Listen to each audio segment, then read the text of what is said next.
نزلت انا آتیناک الکوثر وقال ابن عباس شانئک عدوک. شانئک کا معنی کیا ہے؟ عدو، دشمن. اور شان سے مراد یہاں نبی صلی اللہ علیہ وسلم کا دشمن ہے. اس سے مراد عاص بن وائل، ابو جہل یا عتبہ ہے. لیکن عام معنی یہ کہ قیامت تک جتنے بھی لوگ رسول اللہ صلی اللہ علیہ وسلم کے دشمن ہیں، چاہے وہ آپ کے دور میں تھے یا بعد میں آئے، وہ سب انجام کے اعتبار سے خائب و خاسر ہیں، نامراد ہیں.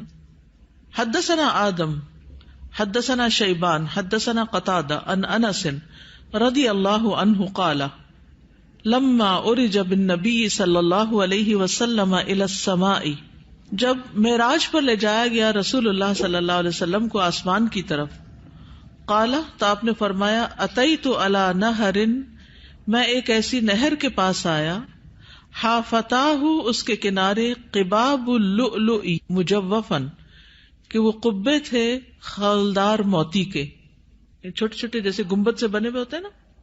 فقلت ما ھذا یا جبریل، میں نے پوچھا یہ کیا ہے جبریل؟ قال ھذا الکوثر، فرمایا یہ ہے نہر کوثر جو انا آتیناک الکوثر کے پس منظر میں ہے.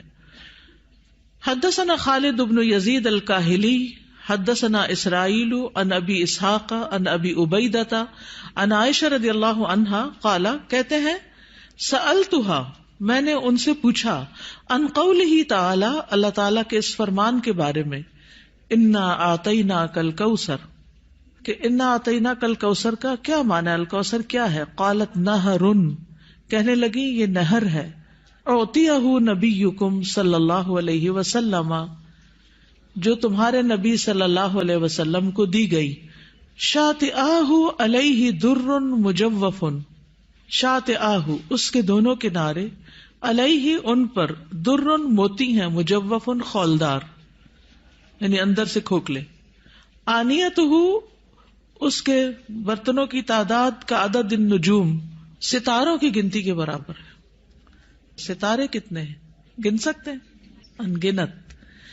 رواہ زکریا و ابو الاحوص و مطرف عن ابی اسحاق. تو انا آتیناک الکوثر کا معنی کیا ہے؟ بلا شبہ ہم نے آپ کو کوثر عطا کی. حدثنا یعقوب بن ابراہیم حدثنا حشیم حدثنا ابو بشر عن سعید بن جبیر عن ابن عباس رضی اللہ عنہما انہ قال فی الکوثر هو الخیر الذی اعطاہ اللہ ایاہ، کہ کوثر وہ خیر ہے جو اللہ نے آپ کو عطا کی.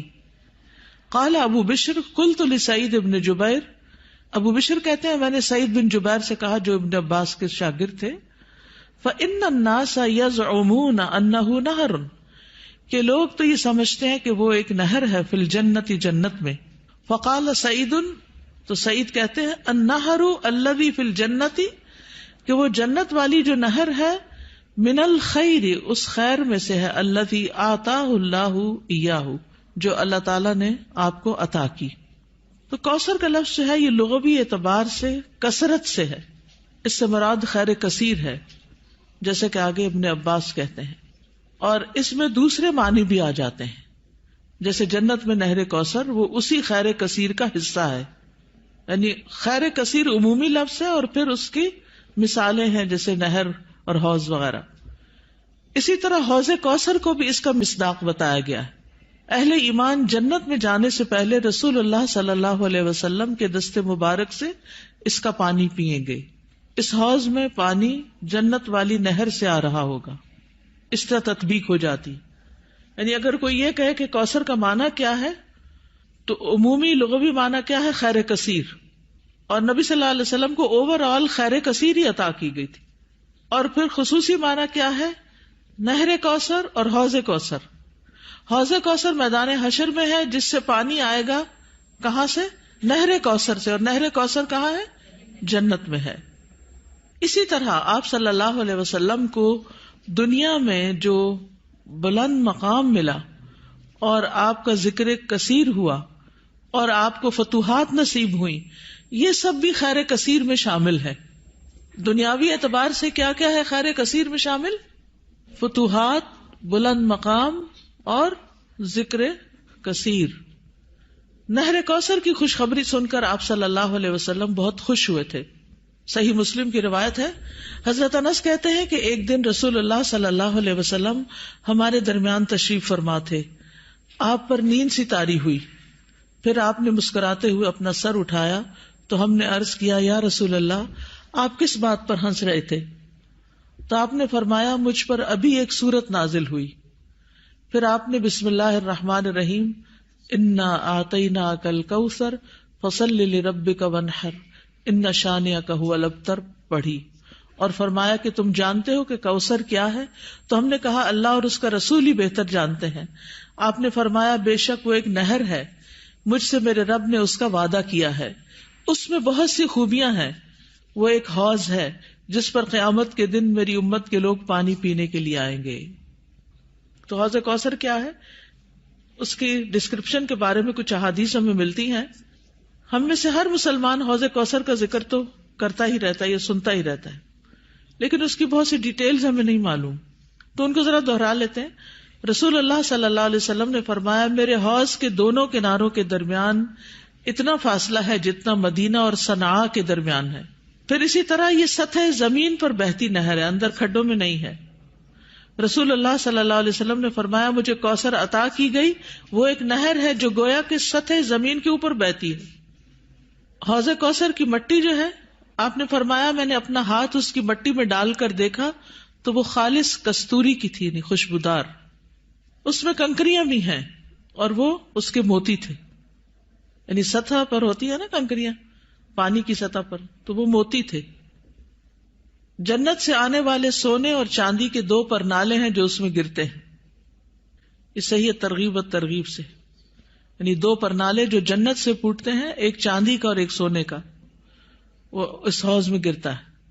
حوض پر سونے اور چاندی کے برتن ہیں. اللہ کے نبی صلی اللہ علیہ وسلم نے فرمایا, تم دیکھو گے کہ حوض کوثر پر سونے چاندی کے آبخورے ہوں گے جن کی تعداد آسمان کے ستاروں کی برابر ہے, یا ان سے زیادہ بھی روایت میں آتا ہے. اور پھر وہ برتن جنت کے برتنوں میں سے ہوں گے. کسی نے عرض کیا, یا رسول اللہ حوض کے برتن کس طرح کے ہوں گے؟ آپ نے فرمایا, اس ذات کی قسم جس کے ہاتھ میں میری جان ہے, اس کے برتن آسمان کے ستاروں سے بھی زیادہ ہوں گے. ستارے بھی ایسی اندھیری رات کے جس میں بالکل بادل نہ ہو. پھر وہ برتن جنت کے برتنوں میں سے ہیں. اس کا پانی ٹھنڈا, میٹھا اور خوشبودار ہے. رسول اللہ صلی اللہ علیہ وسلم نے فرمایا, میرا حوض عدن اور عمان کے درمیانی فاصلے جتنا ہے. حوض کا پانی برف سے زیادہ ٹھنڈا, شہد سے زیادہ میٹھا, مسک سے زیادہ خوشبودار, اس کے آبخورے آسمان کے ستاروں کے برابر ہیں. اور ایک جگہ دودھ سے زیادہ سفید بھی آتا ہے. آئس کریم کیا چیز ہے اس کے مقابلے میں. پھر جو ایک گھونٹ بھی پی لے گا کبھی پیاسا نہ ہوگا, اس کے چہرے کا رنگ کبھی سیاہ نہ ہوگا. سبحان اللہ, یہ تاثیر ہے اس کی. دنیا میں کئی ٹوٹکے کرتے رہتے ہیں, یہ کھا لو, وہ پی لو, یہ لگا لو تاکہ رنگ صاف ہو جائے. اس کا ایک گھونٹ پی کر انسان خوبصورت ہو جائے گا. اس نہر پر پرندے بھی ہیں. فرمایا ان کو کھانا اس سے بھی زیادہ خوشگوار ہوگا. لیکن کچھ لوگ حوض کوثر سے محروم رہ جائیں گے. وہ کون ہیں؟ جو بدعت کرنے والے ہیں, جنہوں نے آپ کے بعد دین کو تبدیل کر دیا. آپ فرمائیں گے یہ دور ہو جائیں, دور ہو جائیں. یہ ڈسکرپشن پڑھ کے پھر شوق بڑھ جاتا ہے نا, اور سنت پر عمل کا شوق بڑھ جاتا ہے کہ اللہ تعالیٰ ہمیں اور زیادہ سنت کا پابند بنائے تاکہ ہم نبی صلی اللہ علیہ وسلم کے قریب ہو سکیں, آپ کا اتباع کریں.